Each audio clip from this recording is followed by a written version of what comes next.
ಒಂದು ಸುಂದರ ಮುಸ್ಸಂಜೆ.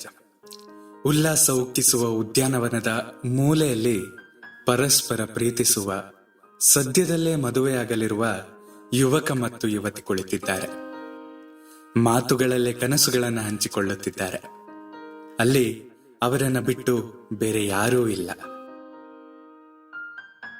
ನಮಸ್ಕಾರ, ಕೇಳ್ತಾ ಇದ್ದೀರಾ ಅವಿಭಾಜಿತ ಪಾಡ್ಕಾಸ್ಟ್. ನಾನು ಸಂಕೇತ್ ಭಟ್.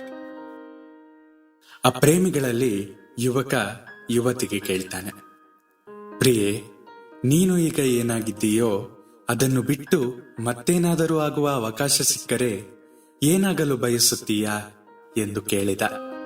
ಬಹಳ ಯೋಚಿಸಿದ ಯುವತಿ, ನಾನು ನಿನ್ನ ಕೊರಳಲ್ಲಿರುವ ಬೆಳ್ಳಿಯ ಸರವಾಗಬೇಕು ಎನ್ನುತ್ತಾಳೆ. ಯುವಕ ಆಶ್ಚರ್ಯದಿಂದ, ಸರವಾಗಲು ಏಕೆ ಬಯಸ್ತಾ ಇದ್ದೀಯಾ ಎಂದು ಕೇಳಿದ. ಆಕೆ ಹೇಳ್ತಾಳೆ, ನಾನು ಸರವಾದರೆ ಸದಾ ನಿನ್ನ ಎದೆಯ ಮೇಲೆ ಇರುತ್ತೇನೆ, ನಿನ್ನ ಹೃದಯಕ್ಕೆ ಹತ್ತಿರವೇ ಇರಬೇಕೆಂಬ ಬಯಕೆ ಎಂದಳು. ಯುವಕ ಆನಂದದಿಂದ ಉಬ್ಬಿ ಹೋದ. ಆಕೆ, ಪ್ರಿಯ, ನನ್ನದು ಒಂದು ಪ್ರಶ್ನೆ ಇದೆ. ನೀನು ಈಗ ಏನಾಗಿದ್ದೀಯೋ ಅದನ್ನು ಬಿಟ್ಟು ಮತ್ತೇನಾದರೂ ಆಗುವ ಅವಕಾಶ ಸಿಕ್ಕರೆ ಏನಾಗಲು ಬಯಸುತ್ತೀಯಾ ಎಂದು ಮೆಲುದನೆಯಲ್ಲಿ ಕೇಳಿದಳು. ಆತ ತಕ್ಷಣ, ನನಗೆ ಆ ರೀತಿಯ ಅವಕಾಶ ಸಿಕ್ಕರೆ ನಾನು ಆಕ್ಟೋಪಸ್ ಆಗಲು ಬಯಸುತ್ತೇನೆ ಎಂದ. ಪಾಪ, ಆಕೆ ಹೆಚ್ಚು ಓದಿದವಳಲ್ಲ. ಮುಗ್ಧವಾಗಿ, ಆಕ್ಟೋಪಸ್ ಅಂದರೆ ಏನು, ಅದಾಗಬೇಕೆಂಬ ಬಯಕೆ ಏಕೆ ಎಂದಳು. ಆತ ಬುದ್ಧಿವಂತನ ಪೋಸ್ ಕೊಡ್ತಾ, ಆಕ್ಟೋಪಸ್ ಅಂದ್ರೆ ಅದೊಂದು ವಿಶೇಷ ರೀತಿಯ ಪ್ರಾಣಿ. ಅದಕ್ಕೆ 8 ತೋಳುಗಳಿರ್ತವೆ. ನನಗೂ 8 ತೋಳುಗಳಿದ್ರೆ ಆಗ ನಾನು ನಿನ್ನನ್ನ 8 ತೋಳುಗಳಿಂದ ಬಾಚಿ ತಬ್ಬಬಹುದು. ಅದಕ್ಕಾಗಿ ನಾನು ಆಕ್ಟೋಪಸ್ ಆಗಲು ಬಯಸುತ್ತೇನೆ ಎಂದ. ಆಕೆ ದೀರ್ಘ ನಿಟ್ಟುಸಿರು ಬಿಟ್ಟು, ಪ್ರಿಯ, ಆಕ್ಟೋಪಸ್ ಆದರೆ ಏನು ಪ್ರಯೋಜನ? 8 ತೋಳುಗಳಿದ್ದರೆ ಏನು ಪ್ರಯೋಜನ? ಈಗ ನಿಮಗೆ 2 ತೋಳುಗಳಿಲ್ಲವೇ? ನೀವು ಅವನ್ನೇ ಬಳಸುತ್ತಿಲ್ಲ.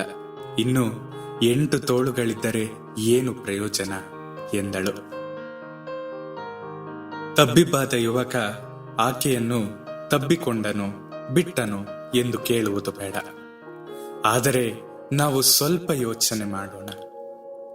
ನಾವು ಈಗ ಏನಾಗಿದ್ದೇವೋ ಎಂಬುದನ್ನು ಮರೆತು ಮುಂದೇನೋ ಆಗುತ್ತೇವೆಂದು ಕನಸು ಕಾಣುತ್ತಾ ಇಂದಿನ ಬದುಕನ್ನು ಆನಂದದಿಂದ ಅನುಭವಿಸುವುದು ಮರೆತಿದ್ದೇವೆಯೇ? ಮುಂದೆಂದೋ ಕಾರುಕೊಂಡು ಅದರಲ್ಲಿ ಆನಂದದಿಂದ ಪ್ರಯಾಣ ಮಾಡುವ ಕನಸು ಕಾಣುತ್ತಾ ಇಂದಿನ ಬಸ್ ಪ್ರಯಾಣವನ್ನು ಉದಾಸೀನ ಮಾಡುತ್ತಿದ್ದೇವೆಯೇ?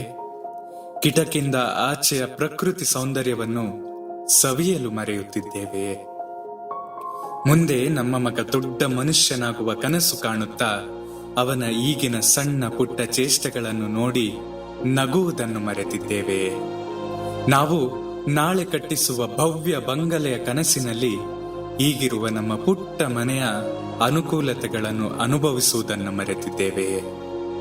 ಇವೆಲ್ಲ ತಕ್ಷಣಕ್ಕೆ ಹೊಳೆಯುವ ಒಂದೆರಡು ಸಣ್ಣ ಉದಾಹರಣೆಗಳು. ಈ ಪಟ್ಟಿ ಇನ್ನೂ ದೊಡ್ಡದಾಗಬಹುದು. ಯೋಚಿಸಿ ನೋಡಬಹುದಲ್ಲವೇ? ನಿಮ್ಮ ಪ್ರೀತಿ ಹಾಗೂ ಪ್ರೋತ್ಸಾಹ ಸದಾ ಹೀಗೆ ನನ್ನ ಮೇಲೆ ಇರಲಿ. ನಿಮ್ಮ ಅನಿಸಿಕೆಗಳನ್ನ ನನ್ನ ಬಳಿ ಹಂಚಿಕೊಳ್ಳಿ. ಸದಾ ಕೇಳ್ತಾ ಇರಿ ಅವಿಭಾಜಿತ ಪಾಡ್ಕಾಸ್ಟ್. ನಾನು ಸಂಕೇತ್ ಭಟ್. ಧನ್ಯವಾದಗಳು.